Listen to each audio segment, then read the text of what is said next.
नमस्कार। आजकल की तेज रफ्तार जिंदगी में सेहतमंद बने रहना सच कहूं तो एक बड़ी चुनौती बन गया है ना? हाँ बिल्कुल, हर कोई भाग रहा है। और इस भागदौड़ में अक्सर जो चीज पीछे छूट जाती है वो है हमारा अपना स्वास्थ्य। तो आज हम एक बेहद जरूरी मतलब बहुत ही अहम विषय पर बात करने वाले हैं। जी। ये सीधे तौर पर हमारे जीवन की गुणवत्ता से जुड़ा है। हमारे पास स्रोत के तौर पर हिंदी अखंड ज्योति पत्रिका का एक लेख है। इसका शीर्षक है स्वस्थ निरोग जीवन के व्यावहारिक सूत्र। जैसा शीर्षक से जाहिर है, इसमें सेहतमंद रहने के कुछ बहुत ही सरल मतलब रोजमर्रा की जिंदगी में अपनाए जा सकने वाले तरीके बताए गए हैं। हाँ, कोई मुश्किल चीजें नहीं। हाँ, कोई जटिल नुस्खे नहीं बल्कि सीधी सादी बातें।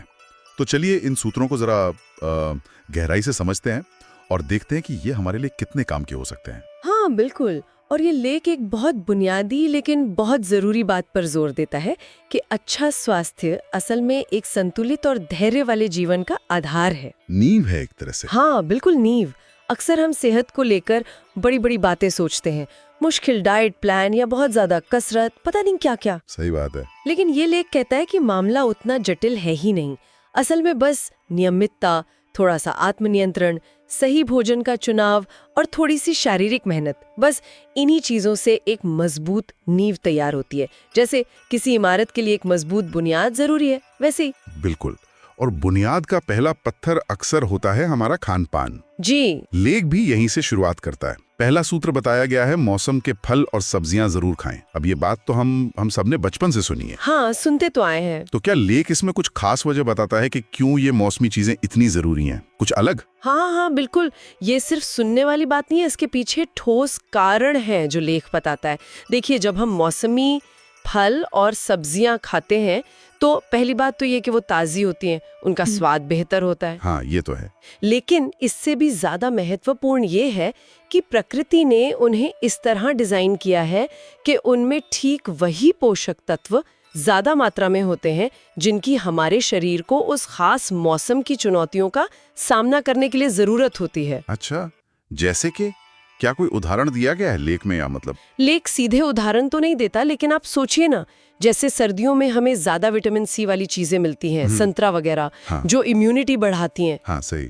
या फिर गर्मियों में पानी की ज्यादा मात्रा वाले फल आते हैं, हाँ। जैसे तरबूज, खरबूजा, वो शरीर को हाइड्रेटेड रखते हैं। हाँ। ये प्रकृति का अपना इंटेलिजेंस है, समझ लीजिए। वाह, प्रकृति का इंटेलिजेंस, ये अच्छा कहा। हाँ, तो मौसम के हिसाब से हमें जरूरी पोषण मिलता है।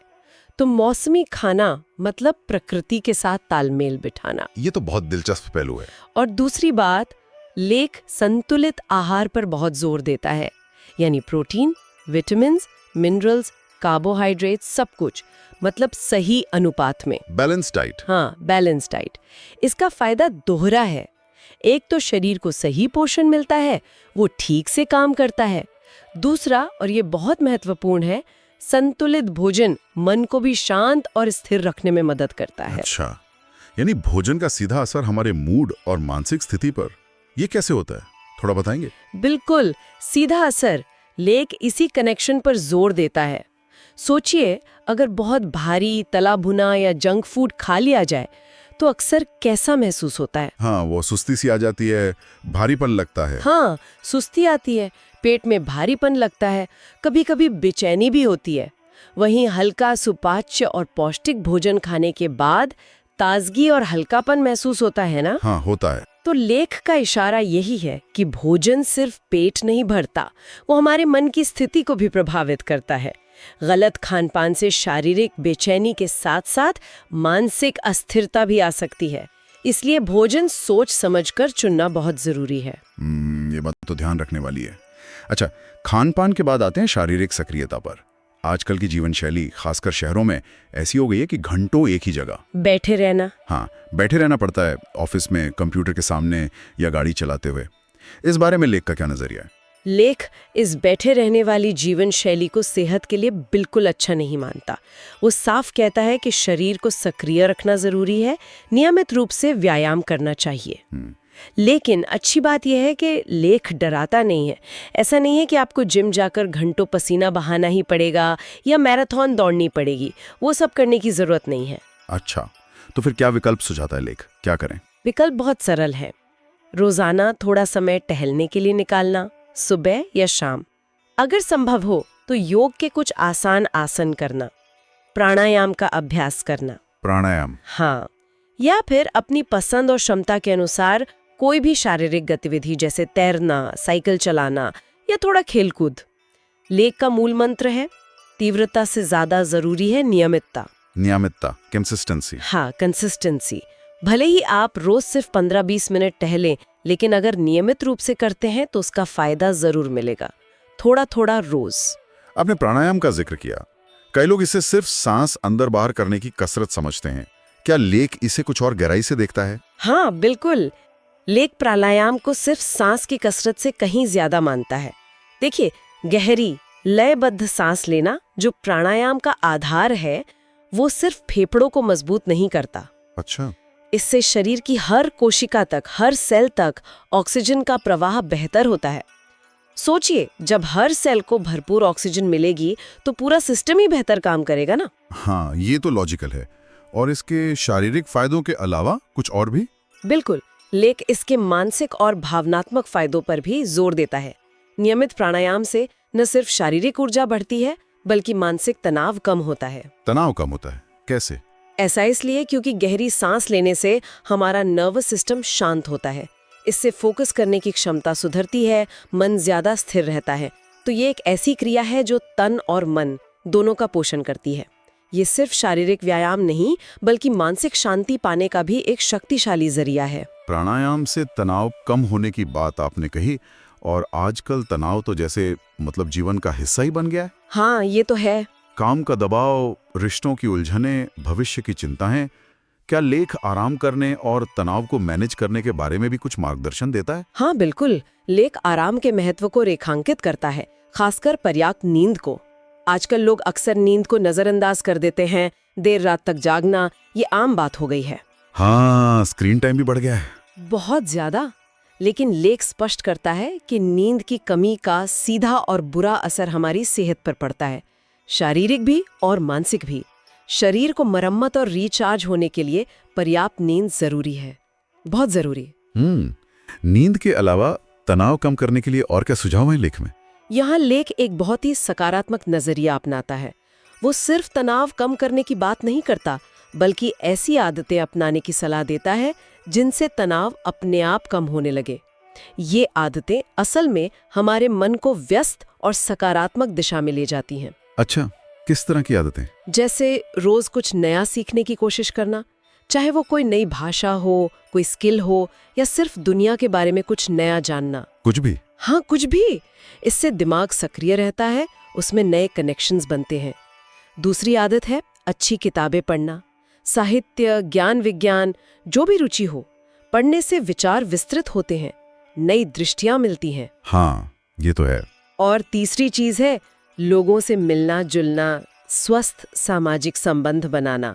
अकेलेपन से भी तनाव बढ़ता है।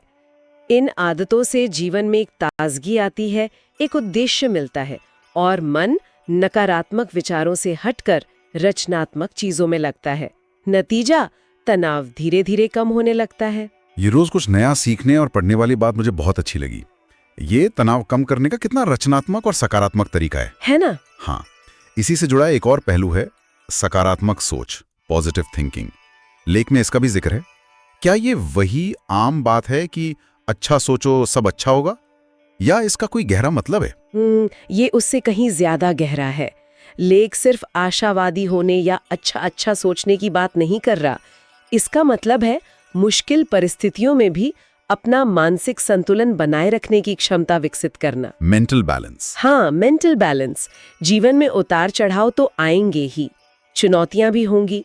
सकारात्मक सोच का मतलब है उन हालात में घबराकर, डरकर या चिंता में डूबकर अपनी मानसिक शांति भंग न होने देना। और इसका सेहत से क्या कनेक्शन है? मतलब सोचने का असर शरीर पर? बहुत गहरा कनेक्शन है। लेख इसी ओर इशारा करता है कि हमारे विचार और भावनाएं हमारे शरीर पर सीधा असर डालती हैं। नकारात्मक विचार जैसे लगातार चिंता करना, डरना, गुस्सा करना, ये शरीर में स्ट्रेस हार्मोन्स जैसे कॉर्टिसोल का स्तर बढ़ा सकते हैं। अच्छा। और लंबे समय तक ऐसा होने से हमारी शारीरिक प्रणाली पर बुरा असर पड़ता है। शायद हार्मोनल संतुलन बिगड़ सकता है, पाचन क्रिया प्रभावित हो सकती है, कई चीजें। ओ, और इसके विपरीत पॉजिटिव सोचने से। इसके विपरीत जब मन शांत, स्थिर और सकारात्मक होता है तो शरीर की कार्यप्रणाली बेहतर होती है। लेख यहाँ तक संकेत देता है कि एक शांत और सकारात्मक मन हमारी इम्यूनिटी यानी रोग प्रतिरोधक क्षमता को भी मजबूत बना सकता है। इम्यूनिटी भी? हाँ, तो ये सिर्फ मन को बहलाने वाली बात नहीं है, बल्कि हमारी शारीरिक सेहत के लिए एक ठोस चीज है। मन की स्थिति का शरीर पर सीधा प्रभाव पड़ता है।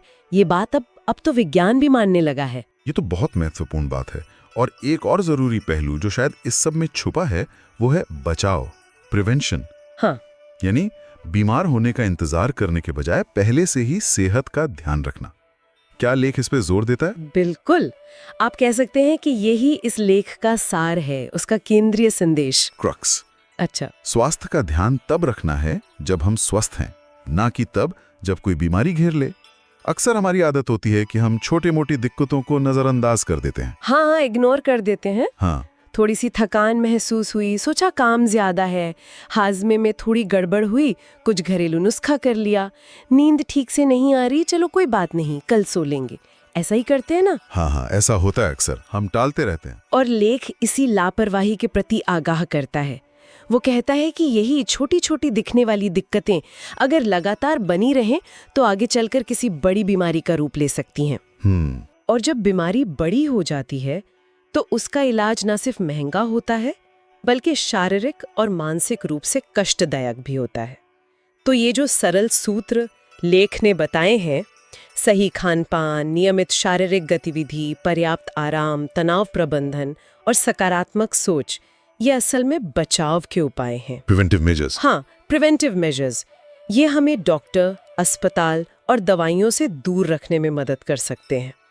ये एक तरह से अपनी सेहत में किया गया निवेश है, जिसका रिटर्न हमें लंबे स्वस्थ जीवन के रूप में मिलता है। तो कुल मिलाकर सारी चर्चा का निचोड़ यही निकलता है कि हमारी सेहत ही वो नींव है जिस पर जीवन की बाकी सारी इमारत टिकी है। हमारा काम, हमारे रिश्ते, समाज में हमारी भूमिका, सब कुछ। हाँ, यहाँ तक कि जीवन के जो बड़े लक्ष्य माने गए हैं, जिन्हें भारतीय परंपरा में पुरुषार्थ कहा जाता है, धर्म, अर्थ, काम और मोक्ष, उन सबको साधने के लिए भी स्वस्थ शरीर और स्वस्थ मन पहली जरूरत है। तो कुछ भी मायने नहीं रखता। और इस लेख की सबसे खास और अच्छी बात यही है कि ये स्वास्थ्य पाने के लिए कोई मुश्किल या असंभव रास्ता नहीं बताता। हाँ, ये बहुत जरूरी है। जो तरीके बताए गए हैं वो बेहद सरल है, व्यवहारिक हैं, जमीन से जुड़े हुए हैं। इनमें से ज्यादातर चीजें ऐसी हैं जिन्हें कोई भी, चाहे वो किसी भी उम्र का हो, किसी भी पृष्ठभूमि का हो, थोड़ी सी इच्छा शक्ति और कोशिश से अपनी रोजमर्रा की जिंदगी में शामिल कर सकता है। बिल्कुल। बस जरूरत है पहला कदम उठाने की, शुरुआत करने की। ये छोटे छोटे बदलाव मिलकर ही लंबे समय में एक बड़ा फर्क ला सकते हैं। वाकई ये सूत्र बहुत सरल और उपयोगी लगते हैं और